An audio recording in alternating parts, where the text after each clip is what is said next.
Hi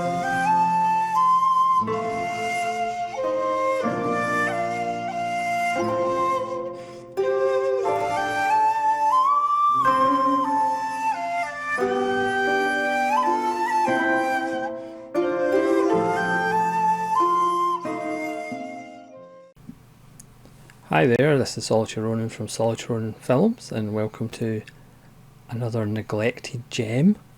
Today we're going to talk about an American film from 1992. Yes, I can't believe it, I'm talking about an American film on the channel. I haven't talked about an American film for a wee while. Apart from Homicide, obviously. This is White Sands, directed by Roger Donaldson, who's directed such hits as Cocktail, Species, Smash Palace and Sleeping Dogs when he was still in Australia, Cadillac Man, the remake of The Getaway, the remake of The Bounty, No Way Out, which itself was a remake of The Big Clock, McLaren, The Recruit, The Bank Job. So I guess if this was the 30s or 40s, he would kind of be a studio director, basically. This is a wonderful little neo-noir. This is part of Volume 3 in Imprint's neo-noir set, which I showed off when I was reviewing Homicide by David Mamet, finally on Blu-ray. So this stars Willem Dafoe, Mary Elizabeth Mastrantonio, and Mickey Rourke, Emmett Walsh, Mimi Rogers is in it. I mean, it's a wonderful cast. There's lots of character actors in it as well. As I say, this is a neo-noir. Willem Dafoe plays a small town deputy sheriff, so he's not even the sheriff, he's just a deputy sheriff, out in the middle of nowhere in New Mexico, and he comes across a corpse who looks as though they've shot themselves in the head, and there's a briefcase, and the briefcase has got $500,000 in it, so it certainly wasn't a robbery because they left the money. So Willem Dafoe obviously wants to know what happened, so he looks at the guy's hotel room in town and finds a phone number, and then phones up and gets mixed up in things as he poses as the dead man, until he gets picked up by the FBI with Samuel L. Jackson. This is 2 years before Pulp Fiction, so at this point Samuel L. Jackson was just a much smaller actor in stature. Well, not necessarily in stature, he didn't grow a few extra inches after Pulp Fiction, just in reputation. But then Willem Dafoe then loses the 500,000, and the only way to get it back is continue to pretend to be the dead man.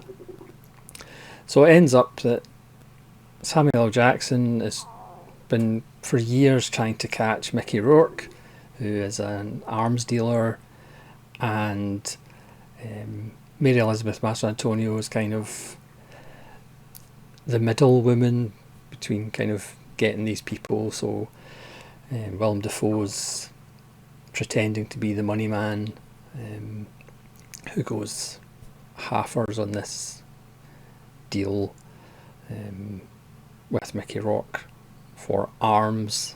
Mastrantonio is really good at going round getting donations from rich people who don't know any better, who think they're helping the poor in various South American countries, but in actual fact they're just paying for an arms deal that Mickey Rourke's going to make even more off of. But then FBI Internal Affairs turn up, and other agencies are involved, and things just get a little bit out of hand. A woman who can actually identify the fact that Willem Dafoe is not the person he's supposed to be turns up as well, and you get the kind of usual noir mix-ups. There's a couple of differences. This kind of plays like a western as well. The White Sands of the title is an area of salt dunes, essentially. There's lots of wide open spaces, whereas sometimes noirs are very internal and claustrophobic. And Willem Dafoe's hero, it's talked about during the film that he could have been the person he's pretending to be, rather than the stable, married to Mimi Rogers with a kid, even though he drives a Corvette.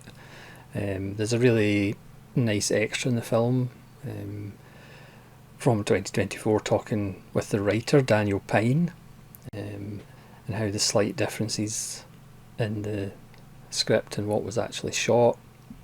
So, I mean, the Corvette is a hint to it, but Willem Dafoe's character is kind of not that excited about being a cop.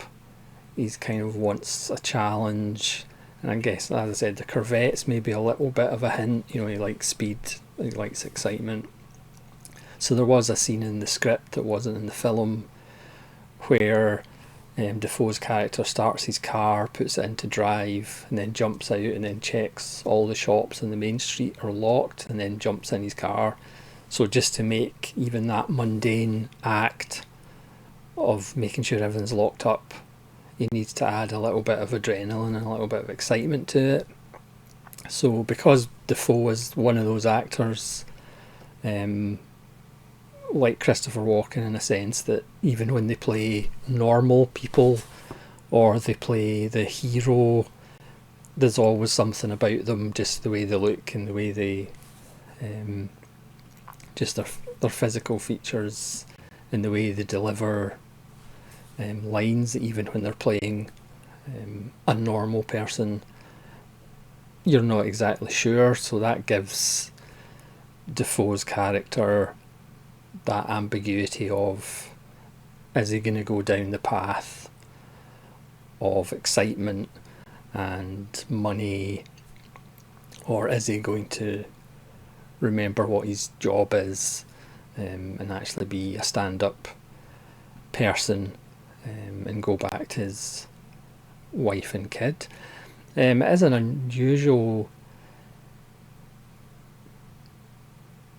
kind of character in these sorts of films, because obviously Master Antonio is there to be the femme fatale, she's there to be the temptation, and the question is he going to be tempted and cheat on his wife or not? In a lot of these films the characters do, but this is actually quite refreshing. Obviously there's up to a point it gets a little bit familiar with Master Antonio, but it's suggested that he doesn't actually go the whole hog, which is really interesting. But also Master Antonio's character's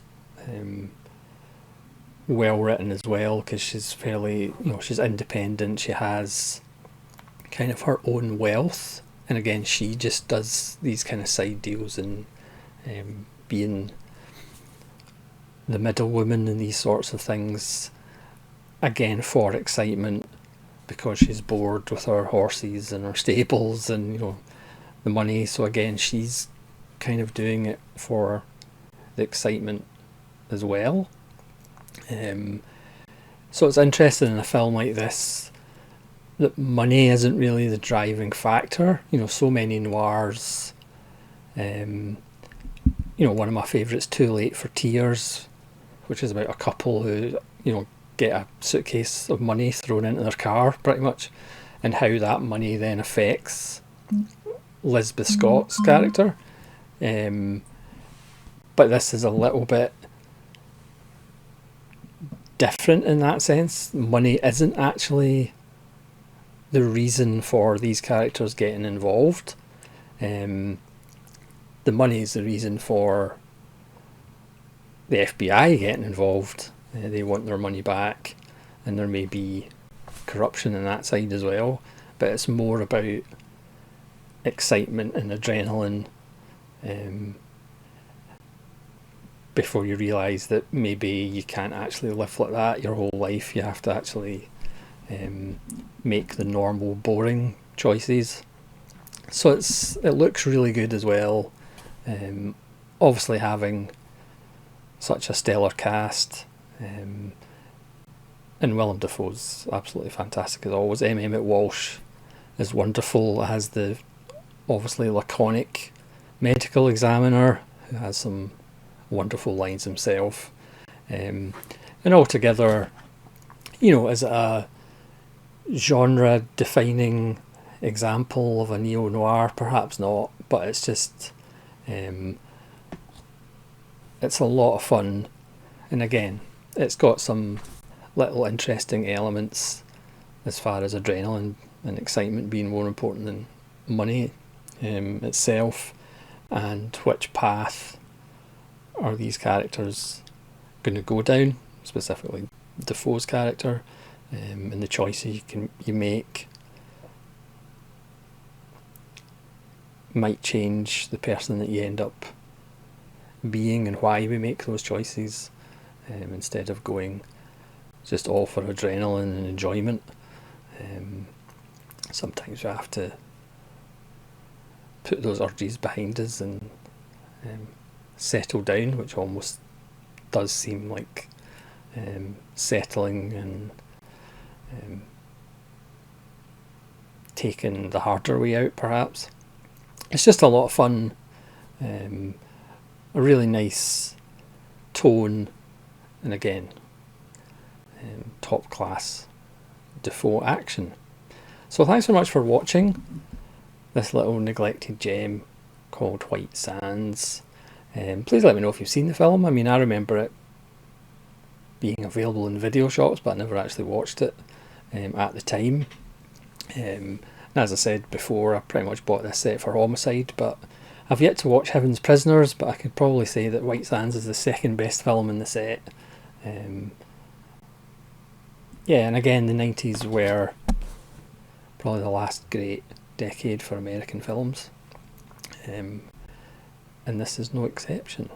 So thanks so much for watching.